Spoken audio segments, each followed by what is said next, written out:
Imagine you are a Jew living in Jerusalem in the early 30s of the first century, and then suddenly on a Sunday before Passover, you see a man entering your city riding on a young donkey and being welcomed by a crowd with the honors of a messianic king descended from the house of David. People are thrilled by the idea that at last this Messiah will save the people from the foreign oppression of Rome and restore Israel as the most prosperous nation on earth. It seems like the week has started off very well, but then everything begins to unfold in a way no one expected.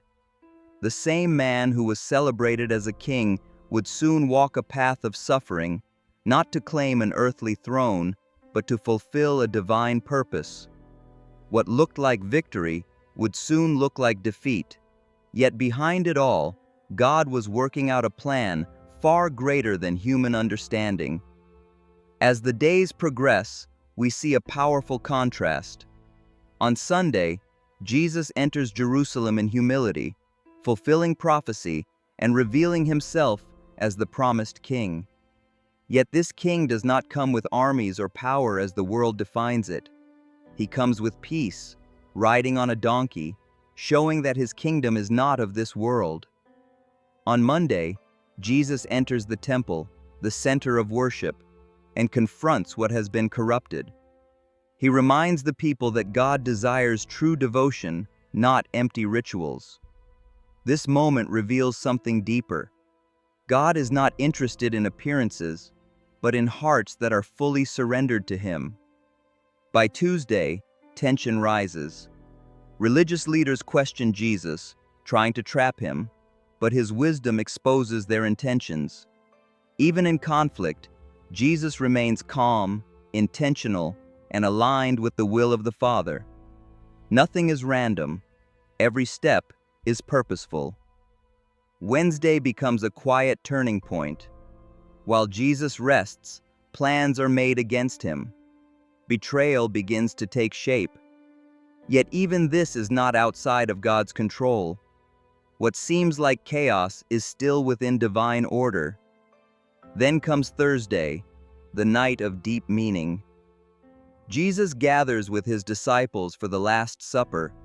Here, he gives new meaning to the bread and the cup, pointing to himself. This is not just a meal, it is a revelation. He also humbles himself by washing their feet, showing that true greatness in God's kingdom is found in serving others. Later that night, in the garden, we see the humanity of Jesus. There is weight, there is sorrow, yet there is also complete surrender. He chooses obedience, not comfort, not escape. Obedience. Friday arrives, and everything seems lost. Jesus is judged, rejected, and led to the cross. The crowd that once praised him now turns away. The disciples scatter. Darkness covers the land. But this was not failure.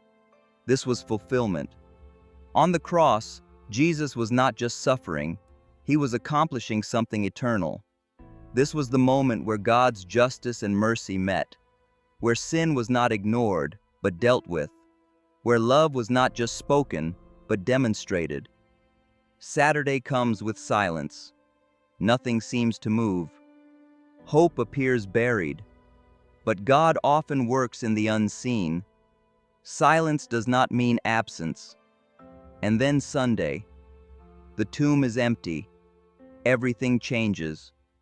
The resurrection is not just a moment.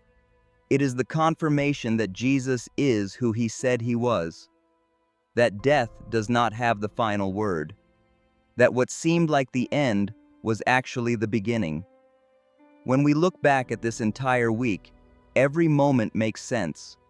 The entrance, the teachings, the betrayal, the cross, the silence, and the resurrection, all part of a perfect plan. This is not just history. This is the center of the Christian faith. It reveals the condition of the human heart, but also the depth of God's grace. While people doubted, denied, and turned away, God remained faithful. And here is the truth. God did not begin to love us during that week. That week happened because He already loved us.